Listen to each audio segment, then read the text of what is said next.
자, 여러분 안녕하세요. 오늘은 빈혈, 무슨 검사를 해야 하나 하는 주제에 대해서 말씀드리도록 하겠습니다. 자, 제가 지난 시간에 이 빈혈의 원인에 대해서 말씀을 드렸습니다. 그러니까 빈혈이 이제 왜 생기는가 하는 거에 대해서 쭉 말씀을 드렸는데, 그거에 따라서 이제 해야 되는 검사가 쭉쭉 나오거든요. 그래서, 제가 이제 이거는 지난 시간에 이제 필기한 내용을 그대로 가지고 왔고요. 그래서 만약에 지난 그 강의를 안 보시고 오셨다면, 그걸 먼저 보시고, 이 영상을 보시기를 추천을 드립니다. 자, 그래서 그거는 이제 더 이상 말씀 안 드리고요. 자, 그럼 빈혈에는 무슨 검사를 해야 되나? 자, 빈혈이라는 게 혈색소가 떨어지는 게 이제 빈혈이라고 했죠. 그러니까 혈색소 검사를 해야 됩니다. 이게 이제 1번이에요, 이게. 예. 그러니까 검사를 해가지고 혈색소가 떨어지면 무슨 원인이든 간에 일단 빈혈은 있는 거예요. 그러면 이제 그 다음에 뭘 해야 되느냐? 그 다음에 해야 되는 것은 물론 이제 혈색소 또 이제 이 헤마토크릿이라는 게 있어요. 적혈구 이런 거 먼저 기본적으로 같이 체크를 하고요. 그 다음에 이제 체크해야 되는 거는 이제 PB 스미어라고 하는 게 있습니다. 이게 그러니까 보통 이제 우리가 이런 거 체크할 때 이걸 사람이 직접 보는 건 아니고 기계로 다 하거든요. 기계로 이제 이 혈색소라든지 헤마토크릿, 적혈구 개수 이런 건 기계로 보통 나오는데 이 각각의 적혈구의 모양이라든지 이런 걸 보는 거는 도말을 해야 됩니다. 도말. 이렇게 얇게 펴야 된다는 거죠. 얇게 펴가지고 현미경을 들여다 봐야지 볼 수가 있습니다. 그래서 요거는 사람이 합니다. 모르겠어요. 지금 이제 기술이 좀 발전이 돼가지고 이것도 자동화가 됐는지는 모르겠는데 제가 일단 좀 배울 때까지는 이걸 사람이 도말을 해가지고 기본적으로 보는 검사였어요.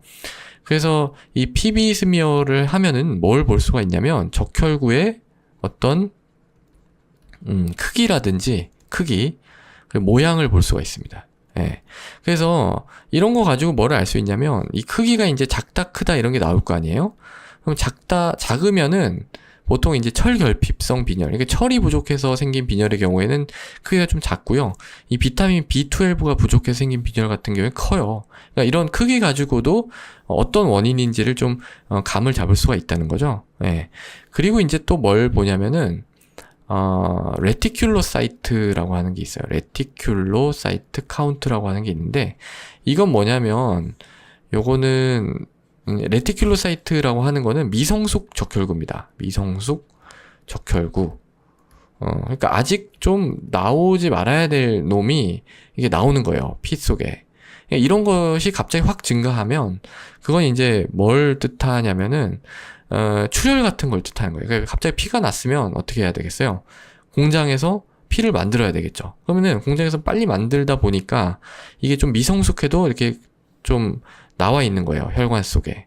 예, 그런 거를 좀 시사하고요. 근데 빈혈이 있으면은 보통 이게 올라가야 되거든요. 왜냐면 빈혈이 있으면 보통 이제 우리 몸에서 골수에서 빨리빨리 피를 만들려고 이 공장을 갖다가 재촉을 하기 때문에 이런 미성숙 적혈구들이 많이 좀 떠다녀야 됩니다. 그런데 만약 이런 공장에 문제가 생겨버렸으면 어떻게 될까요? 이 미성숙 적혈구가 별로 없겠죠. 그런 걸 가지고도 어떤 문제인지를 좀 짐작을 해볼 수가 있습니다. 물론 뭐 이것만 가지고 알 수 있는 건 아니에요. 짐작해 볼 수 있는 겁니다. 그리고 또 이제 기본적으로 봐야 되는 게 다른 이제 세포 성분이에요. 백혈구, 혈소판 이렇게죠. 그러니까 피 속에 있는 세포 성분이 적혈구, 백혈구, 혈소판이거든요. 그러니까 적혈구에만 문제가 있는 건지 아니면 백혈구나 혈소판 같은 다른 어떤 세포 성분에도 문제가 있는 건지 그런 것을 좀 보면은 이게 골수 문제인지 아닌지 이런 걸 좀 짐작을 할 수가 있습니다.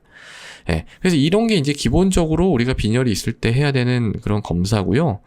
그리고 이제 각각의 원인에 따라서 가는데요. 만약에 이제 철결핍을 보려면 철을 검사해야 되겠죠. 아이론. 그러니까 피 속에 철이 얼마나 있는지를 검사를 해야 되고 또 뭐 이런 것도 봅니다. TIBC. 이거는 좀 바인딩 커패시티라고 해가지고 간접적으로 이걸 측정을 하는 건데 이게 더 정확하다라는 그런 얘기도 있어요. 그리고 페리틴 이런 것도 다 철을 보는 겁니다. 이 세 가지는.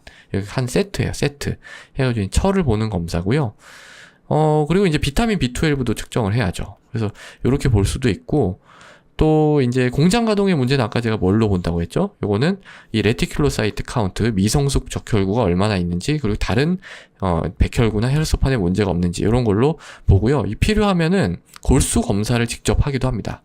골수천자를 해가지고 굉장히 무서운 검사예요, 이거는. 그렇지만 어쨌든 필요하면 해야죠. 골수 검사를 해서 실제로 이 피가 만들어지는 과정에 혹시 문제가 없는지를 살펴봐야 될 수도 있습니다. 예. 그리고 이제 이 콩팥에 문제가 있으면 이런 게 안 만들어진다고 했죠. 그러니까 콩팥에 문제가 있는지 보려면 어떻게 해야 되겠어요?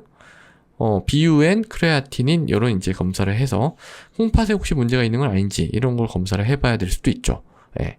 그리고 이제 출혈 같은 걸 보려면 어떻게 해요? 출혈? 물론 뭐 생리 있는 거는 뭐 여쭤보면은 알 수가 있겠지만 다른 출혈 이런 거는 내시경을 해봐야 되겠죠. 위내시경, 대장내시경 이런 검사가 이제 필요할 수도 있습니다. 또 용혈을 보는 검사도 있어요. 용혈을 보는 검사는 이건 좀 약간 생소할 수도 있는데 간단하게 말씀드릴게요. LDH라고 하는 게 이제 이 용혈이란 건 그 혈관 속에서 적혈구가 막 그냥 부서지는 거라고 했죠.